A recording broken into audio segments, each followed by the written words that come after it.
Өзгөн районунун Кошкоргон айылында үй өрттөндү. Бул туурасында Өзгөчө кырдаалдар министрлиги билдирди. Кырсык Айылдын Каримов көчөсүндө катталган.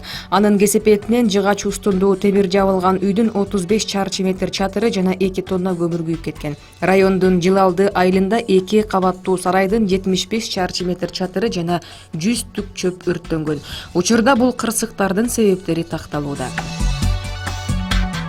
Массалык мушташка катышкан Пакистандын 19 жаштагы 2 жараны убактылуу кармоо жайына киргизилди. Бул туурасында Октябрь райондук ички иштер башкармалыгы билдирди. Маалыматка караганда бейбаштык беренеси боюнча кылмыш иши козголду. Окуядан кийин Октябрь райондук ички иштер башкармалыгына эл аралык медициналык университеттин өкүлү арызы менен кайрылган.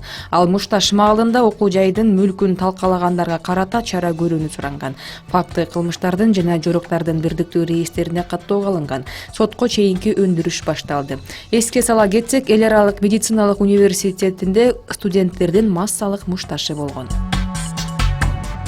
Бүгүн Ленин райондук сотунда экс-мэрлер Албек Ибраимов, Кубанычбек Кулматов жана 10 адамдын иши боюнча соттук процесс уланды. Айрым адвокаттардын Кримтөбөл Азиз Батукаевдин абактан мыйзамсыз бошотулушу боюнча соттук угууларга катышуусу керектигине байланыштуу отурум жылдырылды.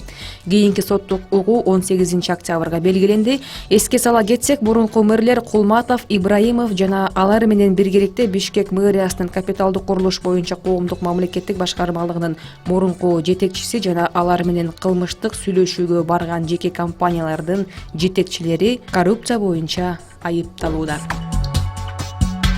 Арыстанбек Абдылдаевдин «Мен Кудаймын» деген сөзү экспертизага жөнөтүлдү. Анын жыйынтыгы менен ага чара көрүлөт. Бул туурасында Дин иштери боюнча мамлекеттик комиссиянын төрагасы Зайырбек Эргешев парламенттин жалпы жыйынында билдирди. Парламентте бүгүн дин тутуу эркиндиги жана диний уюмдар жөнүндө мыйзам долбоору талкууланууда. Ал депутат Улукбек Ормоновдун суроосуна жооп берип жатып, теңирчилик Кыргызстанда диний уюм катары каттоодон өтпөгөндүгүн, ошондуктан диний уюм катары эсептелбей тургандыгын билдирди. Арыстанбек Абдылдаев буга чейин Бишкекте басма сөз жыйынын өткөрүп, өзүн Кудай деп жарыялаган.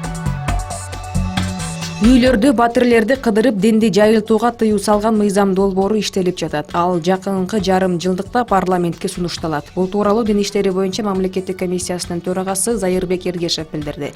Анын айтымында, муну дааватка тыюу деп кабыл албоо керек. Дааваттар өз жолу менен улана берет. Чектөө үйлөрдү, батирлерди жеке кыдырып, үгүт жүргүзүүгө коюлат.